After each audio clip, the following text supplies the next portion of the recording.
सबको नमस्कार, बच्चों को जय हिंद। एक बार फिर से ई कॉमर्स क्लास में आप सबका स्वागत है। और लगभग हम लोग जितने भी बेसिक कॉन्सेप्ट है ना, हम लोग अंत तक अब पहुंचने वाले हैं। मतलब मैक्सिमम बेसिक कॉन्सेप्ट पर हम लोग बातचीत कर चुके हैं। अब उसमें से कुछ है जिसकी चर्चा अभी करनी है, और उस चर्चा के लिए फिर से एक बार आपके सामने हम हाजिर हैं। और इस दौरान मैंने अभी कहा कि एकदम सिंपली बातचीत के दौरान आपको जो भी चीजें सीधे आए उसी को लीजिए, सोचिए मत। देखिए, एक बार जैसे मान लीजिए कि हमने या किसी ने कुछ कहा, तो होता क्या है, अब पीछे चले जाते हैं। क्या कहा, नहीं क्या कहा, अगर छूट गया तो छोड़ दीजिए, और क्या कह रहे हैं बस उसी पे ध्यान दीजिए। जैसे हम लोग बातचीत करते हैं ना, मान लीजिए 4 आदमी बैठ गए और जो बातचीत करते हैं, और हम लोग बिल्कुल टेंशन फ्री होकर सुनते रहते हैं, तो हर चीज याद रहती है। इसी तरह से ये भी होगा। बस आइए, तो कई बार हम लोग इस्तेमाल कर चुके हैं लगभग अधिकांशतः बेसिक कॉन्सेप्ट का। अब उसमें से एक बार फिर से मैंने अलग बातचीत का मुद्दा उठाया है कि गुड्स का जब प्रोडक्शन होता है तो उस गुड्स के प्रोडक्शन में कितने फैक्टर शामिल होते हैं, है ना। लगभग हम लोग इतना सीख लिए हैं कि उन बेसिक कॉन्सेप्ट का अब नाम लेकर के आराम से हम लोग अब आगे बातचीत कर सकते हैं। तो किसी भी गुड्स या सर्विसेज के प्रोडक्शन में आखिरकार केवल 4 ही फैक्टर्स का इस्तेमाल किया जाता है। अब ये 4 फैक्टर्स कौन कौन है, कई बार हम लोग क्लासेज में बातचीत कर चुके हैं, इस पर डिस्कशन कर चुके हैं। फिर भी एक बार फिर से विधिवत इस पर हम लोग बातचीत करेंगे। तो वो जो 4 फैक्टर्स होते हैं ना, वो जो 4 ऐसे कारक होते हैं, 4 ऐसे इनपुट होते हैं कि उन्हीं चारों को मिला करके हम किसी भी गुड्स या सर्विसेज का प्रोडक्शन कर सकते हैं। पांचवा होता ही नहीं है, ये जान जाइए। और जनरल नॉलेज के लिए, जनरल स्टडी के लिए, जैसे मैंने आपसे कहा था कि चाहे वो 9th का स्टूडेंट्स हो, 10th का स्टूडेंट्स हो, 11th का स्टूडेंट्स हो, 12th का स्टूडेंट्स हो, बीकॉम का हो, बीबीए, बीबीएम, यानी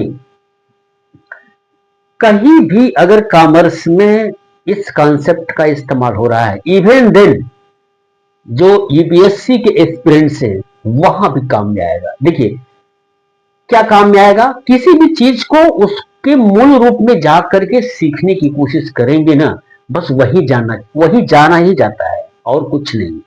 भाषा पर ध्यान नहीं दिया जाता है।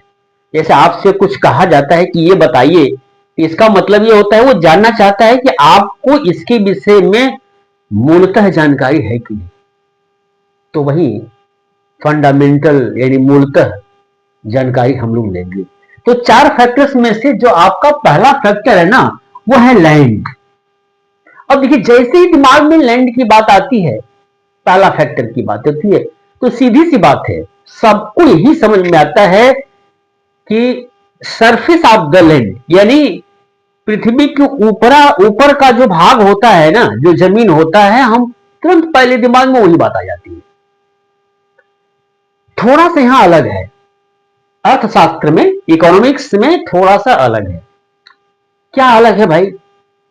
अलग ये है कि वो जो आप सोच रहे हैं वो तो है, जमीन का सरफेस तो है, लेकिन साथ ही साथ निश्चित तौर से प्रकृति ने, नेचर ने जो भी आपको फ्री ऑफ कास्ट प्रदान किया है वो सब आता है, जिसमें आपका कोई योगदान नहीं है, प्रकृति का, नेचर का योगदान है।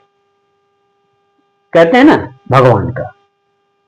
अब उस पर क्या है भाई, तो उस जमीन के ऊपर अगर जंगल है वो भी लैंड है, पहाड़ है वो भी लैंड है, जमीन के अंदर अगर कोयला है वो भी लैंड है, ऑयल है वो भी लैंड है।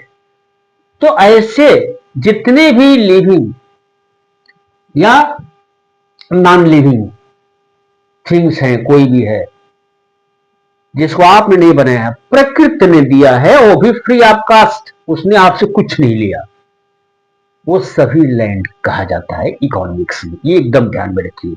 जब भी पहचानने की बात आए ना कि 4 फैक्टर्स में से कौन फैक्टर है, और इस तरह का कोई लक्षण आए जहां साबित हो जाए कि प्रकृति ने, नेचर ने फ्री ऑफ कास्ट यानी मुफ्त में आप सबको दिया है, तब वो लैंड ही है, पहला फैक्टर।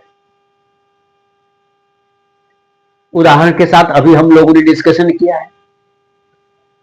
अब आते हैं दूसरे फैक्टर पे। देखिए दूसरा फैक्टर है लेबर, है ना। ग्रामेटिकली इसको हम लोग लेबर कहते हैं, लेकिन प्रायः बोलचाल की भाषा में हम लोग अर्थशास्त्र में, इकोनॉमिक्स में लेबर ही कहते हैं। ठीक है, जब भी लेबर की बात आती है ना, एक बहुत गलत विचार हम लोगों के दिमाग में आ जाता है कि जो बहुत शारीरिक रूप से कठिन काम करते हैं ना, वही दिमाग में आता है। जब भी लेबर शब्द आता है ना, बस वही दिमाग में आता है, और ये अर्थशास्त्र में एकदम गलत है। तो सही क्या है? सही ये है कि शारीरिक तौर पे और मानसिक तौर पे जो भी कोई व्यक्ति प्रयास करके कोई भी काम कर रहा है ना, वो मजदूर है, वो लेबरर है। मैं भी लेबरर हूं, आपको पढ़ा रहा हूं, हाथ मेरा चल रहा है, तो कुछ शारीरिक काम भी हो रहा है, साथ साथ मानसिक काम ज्यादा हो रहा है। तो इसमें कोई रेशियो नहीं है कि कौन कितना अधिक है, बस दोनों का प्रयास होना चाहिए। यानी शारीरिक और मानसिक दोनों के प्रयास से मिलजुल करके जो भी काम हो रहा है और जो कर रहा है, वो मजदूर है, वो कोई भी हो।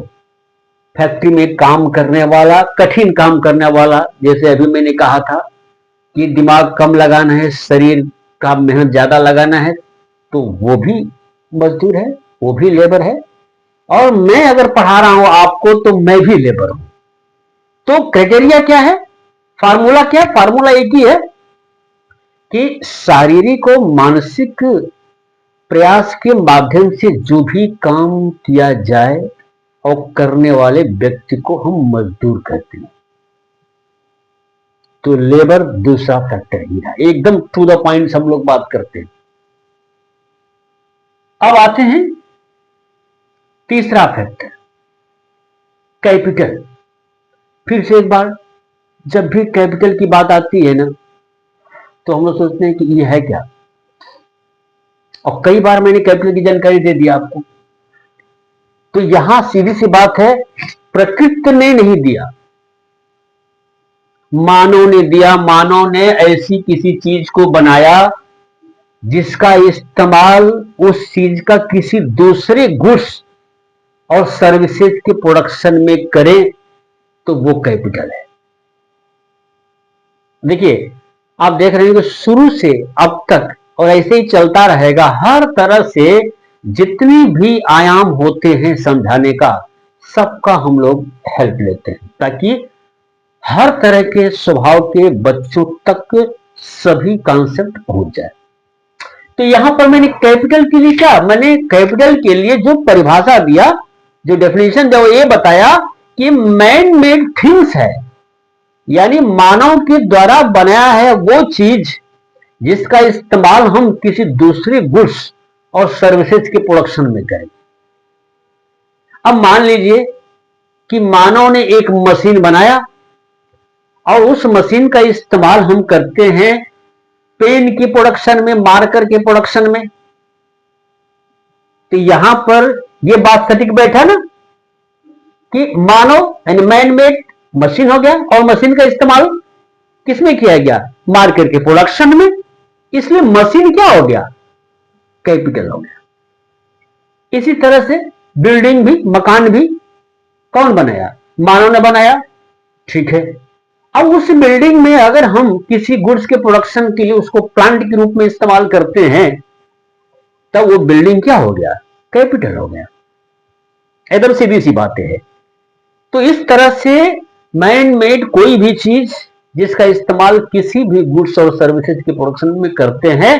बस इसी फार्मूले को रखिए और पूछता है क्या है तो बोलिए कैपिटल गुड्स, एकदम स्पष्ट है। अब आ जाते हैं चौथे कारक पे, चौथे फैक्टर पे, वो है इंटरप्राइज, है ना, और जिसका है वो है एंटरप्रेन्योर। अब देखिए भाई बात है साफ साफ, ये जो तीनों फैक्टर्स है ना, लैंड, लेबर और कैपिटल, ये जो तीनों फैक्टर्स हैं, ये तीनों फैक्टर्स अलग अलग हैं। सीधी सी बात है, जमीन किसी की है, यानी नेचर ने जो भी फ्री में दिया वो किसी और के पास है भाई, अभी हमारे पास नहीं है। ठीक है, लेबर अपने घर में है, मशीन डीलर के पास है, तो सब अलग अलग पड़ा रहेगा, तो क्या किसी भी गुड्स का प्रोडक्शन होगा? नहीं ना होगा। तब कैसे होगा? कोई ऐसा व्यक्ति चाहिए, कोई ऐसी संस्था चाहिए जो तीनों को इकट्ठा करे। किस लिए? गुड्स के प्रोडक्शन करने के लिए। भाई तो इकट्ठा करेगा, तो इकट्ठा करने में मान लीजिए कि ऐसे में जमीन को हायर किया, ठीक है, किसी जमीन को हायर किया और उस पर कुछ काम करना चाहता है, किसी गुड्स का प्रोडक्शन करना चाहता है। कोई जरूरी है कि उसे प्रोडक्शन करने के बाद मार्केट में सेल ही हो जाए? अगर सेल भी हो जाए तो उसको प्रॉफिट मिले, लाभ से मिल सकता है। ऐसे ही मान लीजिए लेबरर को उसने हायर किया, अब उससे काम लिया, उसने काम किया, उसके बदले में उसको क्या दिया? मजदूरी दिया ना। अब हिसाब करने लगे तो पता क्या चले कि यार उसने तो जितना काम नहीं किया उससे अधिक उसको हमने मजदूरी दे दी। इसी तरह से मशीन लेके आया खरीद करके, उसने कहा भैया मशीन बहुत अच्छे से चलती है और इतना काम दिन भर में आपको करेगी। आप लेके आए, मशीन ने उतना काम नहीं दिखाया। वो अलग बात है कि आप जाएंगे तो बोले भाई मशीन है, हम उसमें कोई बैठे थोड़ा हैं। तो मैंने जो अभी ये बातें बताई ना, इसमें एक संभावना है क्या कि इन सभी फैक्टर्स को इकट्ठा करने वाला व्यक्ति रिस्क ले रहा है। ये काम हो भी सकता है, नहीं भी हो सकता है, यानी उससे जिस गुड्स का प्रोडक्शन करेंगे, भैया अगर एक प्रोड्यूसर या एक व्यापारी किसी भी गुड्स का प्रोडक्शन करेगा तो वो उससे फायदा लेना चाहेगा ना, उसको बाजार में बेचेगा और बेचने के बाद कैलकुलेट करेगा कि हमें फायदा हुआ कि नुकसान। तो इसमें रिस्क है। तो इस काम को करने वाले व्यक्ति को एंटरप्रेन्योर कहते हैं और उसकी संस्था को एंटरप्राइज कहते हैं। ये काम कठिन है कि नहीं? ये काम कठिन है, ये काम रिस्की भी है। इसलिए इस काम के करने के बदले में अगर उसे नहीं कुछ मिलेगा तो पक्का है वो काम नहीं करेगा। तो चौथा फैक्टर रहा कौन? जो इन तीनों को, लैंड, लेबर और कैपिटल को इकट्ठा करता है और इसके माध्यम से गुड्स का प्रोडक्शन करता है, उसे एंटरप्रेन्योर कहते हैं, एंटरप्राइज कहते हैं। अब देखिए ध्यान से, मैंने इन चार फैक्टर को क्यों बताया? इसलिए बताया कि अब हम लोग चल रहे हैं लगभग थियरी की तरफ। चाहे वो जिस किसी क्लास में पूछा जाए, कहीं भी पूछा जा सकता है। अब इन्हीं को हथियार के रूप में इस्तेमाल करेंगे और ऑटोमेटिकली जब भी हम बात करेंगे किसी भी कॉन्सेप्ट की, किसी भी थियरी की इकोनॉमिक्स में, ऐसे कंडीशन में इस समय माइक्रो इकोनॉमिक कॉन्सेप्ट चल रहा है, तो ऑटोमेटिकली हर चीजें आपकी समझ में आ जाएगा। इसलिए मेरा एक निवेदन है आप लोगों से कि अब तक जितनी भी क्लासेस के वीडियो आप तक पहुंच चुका है, उन सबको एक बार देख डालिए। और ये बहुत उचित समय है, विशेष रूप से हर विद्यार्थी को, कि एग्जामिनेशन का समय लगभग आने वाला है। इस समय घबराहट भी होगा, तो घबराने की बिल्कुल कोई जरूरत नहीं है। जब आपके दिमाग में बात आए, जब आपको चिंता आए, तो चिंता मत करो, फट से आप बटन दबाओ और शुरू हो जाओ। फटाफट फटाफट आपके दिमाग में आता जाएगा, चिंता खत्म। चिंता करके तबीयत खराब करने क्या हो सकता है? तो आज बस इतना ही। और मैं ये कहूंगा कि ई कॉमर्स क्लासेस आपके लिए एक रामबाण है। बहुत बहुत धन्यवाद।